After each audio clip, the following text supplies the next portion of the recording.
خطبہ نمبر 2۔ امیر المومنین حضرت علی علیہ السلام نے صفین سے واپس آنے پر خطبہ ارشاد کرتے ہوئے فرمایا: بسم اللہ الرحمن الرحیم۔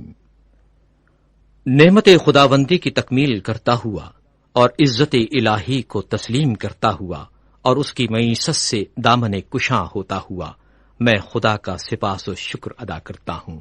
احتیاج اور ضرورت کے سلسلے میں اسی سے کمک کا طالب ہوں کہ وہ کفایت کرے۔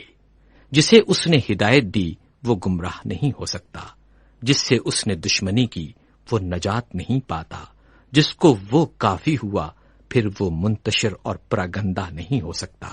بلا شبہ شکر کا پلہ سب سے گراں ہے اور سب سے اچھا سرمایہ ہے جو جمع کیا گیا، اور میں شہادت دیتا ہوں کہ خدا کے سوا دوسرا کوئی معبود نہیں، وہ ایک ہے اور اس کا کوئی شریک و ہمتا نہیں۔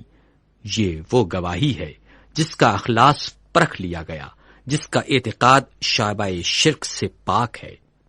زندگی بھر میں اسی سے وابستہ رہوں گا، خطرے کے مقامات اور دہشت کے اوقات کے لیے اسے محفوظ رکھوں گا، اس لیے کہ یہ شہادت ایمان کی عظیمت، احسان کا آغاز، رضائے الہی اور شیطان کو فرار پر مجبور کر دینے والی چیز ہے۔ نیز میں گواہی دیتا ہوں کہ محمد صلی اللہ علیہ وآلہ وسلم اللہ کے بندے اور اس کے رسول تھے، جنہیں خدائے بزرگ و برتر نے دین مشہور اسلام، علم معصور، کتاب مستور، نور ساطع، ضیاء العم اور حکم محکم کے ساتھ بھیجا تاکہ شبہات برطرف ہوں اور کھلے ہوئے واضح اور محکم دلائل سے حجت کی جا سکے۔ آیات قرآن سے تنبیہ امم ماضیہ پر عذاب الہی سے ڈرائے، اس کا مقصد حاصل ہو۔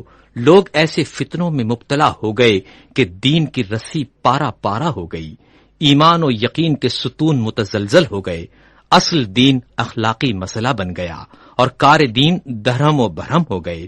فتنوں سے بچ نکلنے کا راستہ تنگ اور راہ ہدایت پر آنے کی راہ تاریک ہو گئی، ہدایت گمنامی ہو گئی اور کوری و گمراہی عام ہو گئی، خدا کی نافرمانی کی گئی، شیطان کی مدد کی گئی، ایمان بے یار و مددگار رہ گیا، اس کے ستون گر گئے، آثار و نشانات بدل گئے، اس کے رستے خراب اور راہیں نابود ہو گئیں۔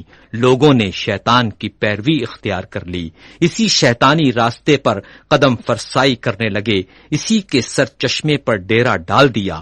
پھر یہ لوگ اس کے پرچم لہراتے آگے بڑھے، شیطان کا پرچم ایسے دور فتن میں بلند ہوا کہ ان فتنوں نے لوگوں کو پامال کر دیا اور اپنے گھروں سے رون دیا، اور پھر اپنے پنجوں کے بل کھڑا ہو گیا۔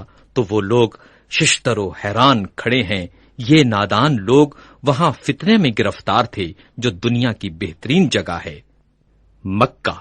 البتہ اس کے ہمسائے اہل مکہ بدترین ہیں، جن کا خواب بے خوابی اور جن کا سرما چشم گریا ہے۔ یہ سب کچھ اس سرزمین پر مکہ میں ہوا جہاں دانا کی زبان بند اور نادان باعزت و ارجمند ہیں۔